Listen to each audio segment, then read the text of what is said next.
कि हमने अभी इसके लिए प्रयास टेस्ट भी लॉन्च किया है, जो कि बिल्कुल फ्री ऑफ कॉस्ट होता है सभी छात्रों के लिए। अभी 24 तारीख को और 1 तारीख को 2 टेस्ट हमने दिया है, बिल्कुल बीपीएससी के पैटर्न पे, और जो भी छात्र चाहें इसको बेहतर तरीके से पढ़ सकते हैं और अपने सिलेक्शन को सुनिश्चित कर सकते हैं। ये सभी छात्रों के लिए एक स्वर्णिम अवसर है, और मैं बस यही बोलूँगा, अनुशासन बनाए रखें, संयम बनाए रखें। आपने इतना मेहनत किया है, दृढ़ संकल्पित रहें और अपने समाज का, परिवार का और क्षेत्र का, फैमिली का नाम रोशन करें। हमारी शुभकामनाएं आपके साथ। अब एक और सवाल सर अंतिम दिमाग में फिर आ गया। हाँ बिल्कुल, चलते चलते पूछ लेते हैं आपसे।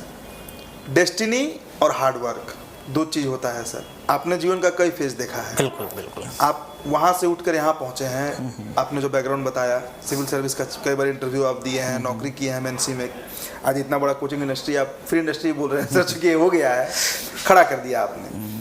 क्या लगता है सर, छात्रों के साथ ज़्यादा फेवर क्या करता है? डेस्टिनी काम करता है कि नहीं करता है? नसीब एक चीज़ होता है कि नहीं सर, इस प्रिपरेशन में, चूँकि ये सबसे टफ एग्जाम, इंडिया का तो सबसे टफ एग्जाम है सर। बिल्कुल बिल्कुल। देखिए, मैं इस चीज़ को बिल्कुल भी नकार नहीं सकता हूँ कि डेस्टिनी का कोई इम्पोर्टेंस नहीं है कभी, लेकिन इसको भी ओवरशैडो किया जा सकता है बाय द हार्डवर्क।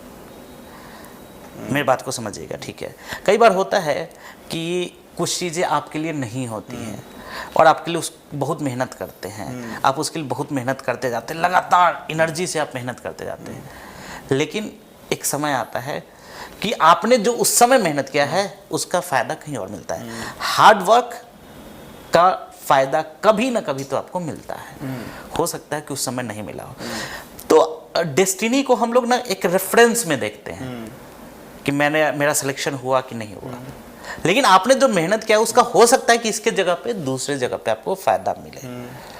तो ऑलवेज हार्डवर्क जो है वो पहले आता है। आप कई बार देखेंगे ऐसा, मैं आपको इंटरप्ट कर रहा हूँ, कि बहुत सारे ऐसे टैलेंटेड क्रिकेटर्स, मैं क्रिकेट की बात बार बार आपको लेकर आ रहा हूँ, जो कि बहुत टैलेंटेड थे लेकिन बहुत सक्सेसफुल नहीं हुए, लेकिन जो कम टैलेंटेड थे उन्होंने हार्डवर्क के बदौलत वो ज़्यादा सक्सेसफुल रहे। आप इसका बेहतर एग्जाम्पल देख सकते हैं विराट कोहली, सचिन तेंदुलकर, जिनके बारे में पहले बहुत ज़्यादा बातें नहीं होती थी कि उनसे ज़्यादा टैलेंटेड भी प्लेयर्स थे, लेकिन बाद में सफल कौन हुए? जिन्होंने हार्डवर्क किया है। तो मैं इस बात से बिल्कुल नहीं नकार रहा हूं कि डेस्टिनी का रोल नहीं है, लेकिन आप हार्डवर्क के थ्रू उस डेस्टिनी को ओवरशैडो कर सकते हैं।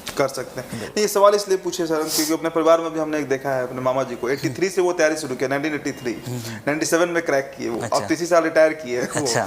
तो 14 साल का उनका प्रिपरेशन रहा। लोग एक उम्र खपा देता है। हाँ, बिल्कुल, ये प्रिपरेशन ऐसा है ही कि आप अपने स्वर्णिम टाइम को आप इसमें खपाते हैं, जवानी खप जाता है। हाँ, मतलब मैंने भी लगभग 6-7 साल कंटिन्यूसली इसमें लगाया है, ठीक है। अब मैं 11 से प्रिपरेशन कर रहा हूँ, 2012 में मेरा ऑल्दो इंजीनियरिंग हुआ, 11 से मैं प्रिपरेशन में लग गया था।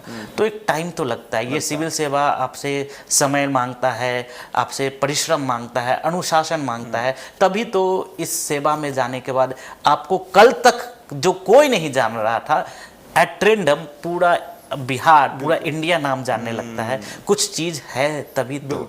अगर इसके अंदर जितना कहा जाता है ना कि जितना ज़्यादा परिश्रम होगा, जितना बड़ा आपका मेहनत होगा, जीत उतनी ही बड़ी होगी। तो इसमें आपको उस तरीके का, उस लेवल का पद भी मिल रहा है, उस तरीके का आपको सोसाइटी से इम्पोर्टेंस भी मिल रहा है, तो निश्चित रूप से आपको मेहनत भी उतना करना पड़ेगा। आपको, आप जो बोले, आपको अपना समय, आपको एनर्जी, सब कुछ खपाना होगा, तभी जाकर आप सक्सेसफुल हो पाएंगे। चलिए, हमसे आप बहुत लंबा बातचीत हुआ चंदन सर आपसे, कई चीज़ हम भी जाने नया। तो यहीं पर इस साक्षात्कार को, इंटरव्यू कहिए, पॉडकास्ट कहिए, जो कहिए, इसको समाप्त किया जाए। कई बातें छूट भी रही हैं, लेकिन मोटा मोटी परफेक्शन आईएएस क्या है, चंदन प्रिय क्या है, कैसे ये खड़ा हुआ, कहाँ से इसकी यात्रा शुरू हुई थी, आज कहाँ पहुँचा है, क्या कंपटीशन है, क्या हार्डवर्क लगा। और एक बात तो जो मेरी समझ में आया है वो यही है कि अगर आप सिविल सर्विस के सिविल सर्वेंट बनना चाह रहे हैं, अधिकारी बनना चाह रहे हैं, तो पेशेंस, कंसिस्टेंसी और सबसे ऊपर डिसिप्लिन। सही बोल रहे हैं सर? एक बात और बोलना चाहूँगा मैं, ये सिविल जो अधिकारी शब्द है ना, वो अधिकारी शब्द से ज़्यादा अच्छा ना सिविल सर्वेंट शब्द है, सिविल सेवक शब्द है। जब तक आपके मन में सेवा की भावना नहीं होगी, जब आपके मन में अधिकारी की भावना हो जाएगी ना, तो फिर आप रीलबाजी में रह जाएंगे।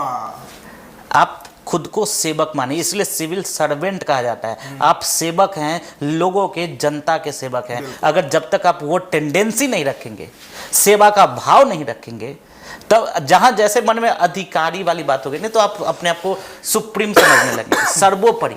बिल्कुल। और जहां सर्वोपरि समझेंगे तो आपको लगेगा कि दूसरे लोग इसके नीचे हैं।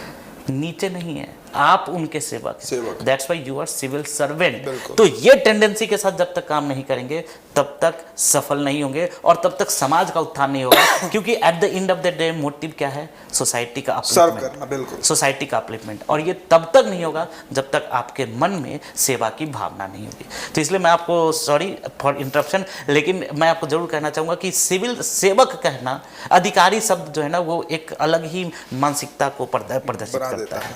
ठीक है, तब वहाँ पर लोगों में सेवा भाव नहीं रह जाता है। मैं एक छोटा सा आपको और इंसिडेंट बताना चाहूँगा कि एक बार मैं कहीं जा रहा था, तो एक बहुत एजेड महिला थी, दादी लोग की उम्र की थी। तो उन्होंने बोला कि उनके घर को शायद कुछ हटाया वगैरह जा रहा था।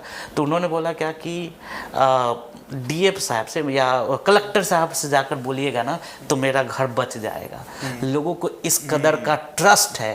ठीक है, जबकि वहाँ पर उनका कुछ काम नहीं था, वहाँ पे इंजीनियर्स लोग थे, लेकिन उन्होंने बोला कि अगर आप किसको कलेक्टर साहब को बोलिएगा तब वो बचा सकते हैं। लोगों को इस कदर का ट्रस्ट है। और अगर उस ट्रस्ट को अगर आप सेवा की भावना से नहीं देखेंगे, आप अधिकारी की भावना से देखेंगे, तो निश्चित रूप से आप उस ट्रस्ट पे खरा नहीं उतर पाएंगे। बिल्कुल।